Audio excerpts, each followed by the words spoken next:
Hello guys, welcome back to our channel Shriya reaction. আমি শান্তনু। আজকে এসে গেছি তোমাদের সাথে একটু অন্যরকম ভিডিও রিয়াক্ট করার জন্য, কারণ তোমরা সবাই জানো আমাদের প্রিয় শহর কলকাতা যুবভারতী ক্রীড়াঙ্গনে মেসি এসেছিল আজকে, কিন্তু সেখানের এক্সপিরিয়েন্সটা আনফর্চুনেটলি খুবই বাজে ছিল ফ্যান্সদের কাছেও এবং মেসির কাছেও।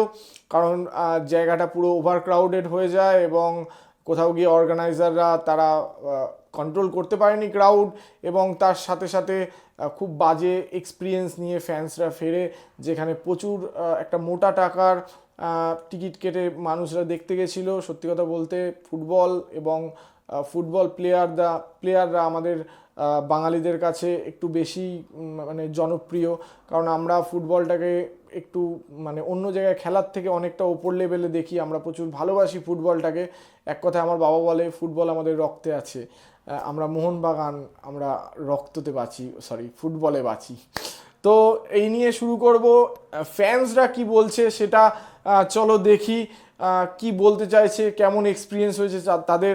তো চলো স্টার্ট করা যাক। মেসির ইভেন্টটা কলকাতাতে দেখতে 4,500 টাকা টিকিট কেটেছি, D2-তে বসে দেখবো বলে। ঠিক আছে, ভালো কথা, মেসি একটা সুপারস্টার, তার হচ্ছে মানে তাকে দর্শন করবো বলে এসেছি। এসে দেখছি মেসিকে ছাড়া সবাইকে দেখতে পাওয়া যাচ্ছে। মানে কি এটা কি উপস্থিত, মানে কি আমি কাকে দেখতে এসেছি আমি নিজে বুঝতে পারছি না। এত বাজে হচ্ছে অর্গানাইজেশন। মানে শতদ্রু দত্ত সেম জিনিসটা করেছিল যখন এমি মার্টিনেজকে নিয়েছিল, আমি তার ভিডিও এখানে দেবো। মানে আপনি যদি প্রপারলি ভাবে যদি একটা ইভেন্ট যদি ম্যানেজই না করতে পারেন, তাহলে আপনি কিসের জন্য নিয়ে এসেছেন মেসিকে? টাকাটা কি আমাদের কি আমদাবাজি নাকি? ভেতরে পপকর্ন বিক্রি হচ্ছে 200 টাকা, জলের দাম হচ্ছে 100 টাকা। লোকজন হচ্ছে মেসিকে দেখার জন্য এসেছে না মানে অরূপ বিশ্বাসকে দেখার জন্য এসেছে। কি হয়েছে ইভেন্টে সবকিছু হচ্ছে আমি ভিডিওর সঙ্গে হচ্ছে দেবো। আর একটা কথা, fuck you Shatadru Dutta. Extra duty করে ওভারটাইম করে আমরা টাকা জমিয়েছি, শুধু আমরা আমাদের অনেক মধ্যবিত্ত হয়ে চলে আছে। আমরা টাকা জমিয়ে 5,000 6,000 টাকা দিয়ে টিকিট কেটে আমরা এখানে পুলিশের মার খেতে এসেছি। মেসিকে দেখবার জন্য অনেক টাকা দিয়ে টিকিট কেটেছিলেন, কিন্তু তারপরেও মেসিকে দেখবার সুযোগই হলো না। এই নিয়ে রীতিমতো ক্ষোভ উগরে দিলেন দর্শকরা। ইভেন্ট ম্যানেজমেন্টকে বলছি, কলকাতার নাম আবার নষ্ট করলো। মেসির কাছে মেসি ফ্যানরা খারাপ হয়ে গেল। 12,000 টাকা টিকিট কেটে দুর্গাপুরতে আসছে। Experience was pathetic. আমরা মেসি চুলটা পর্যন্ত দেখতে পাইনি। 7,500 টাকা টিকিট কেটে বসছি। 13-14,000 টাকা টিকিট কেটে এরকম সেখানে মেসিকে চারপাশে গিয়ে সেলফি তুলছে, বড় বড় ক্লাবের কর্তারা ওখানে সেলফি তুলছে, ওখানে ভলেন্টিয়াররা সেলফি তুলছে, যারা একটা টাকা খরচা করেনি। কনস্ট্যান্ট যখন পুলিশকে ওখানে বলছে শতদ্রুদা যে ক্লিয়ার করতে, তখন ক্লিয়ার করার প্রয়োজন মনে করলো না। আমরা টাকা দিয়ে সাধারণ মধ্যবিত্ত বাড়ির ছেলেরা গেছি, আমাদেরকে লাঠি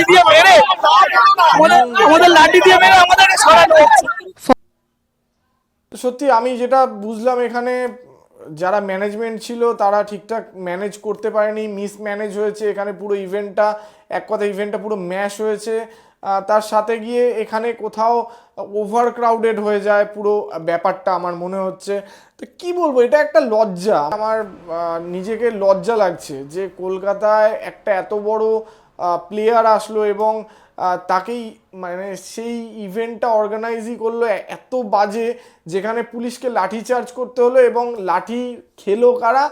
যারা জাস্ট দেখতে গেছে মানুষটাকে। তাকে এত খারাপ লাগছে যে মানুষগুলো মার খেয়ে ফিরছে, পয়সা দিয়েছে, মানে যার সিল তারই নোড়া, তারই ভাঙছি দাঁতের গোড়া। খুব সুন্দরভাবে এই কথাটা এই ইনসিডেন্টটার সাথে মিলে যাচ্ছে।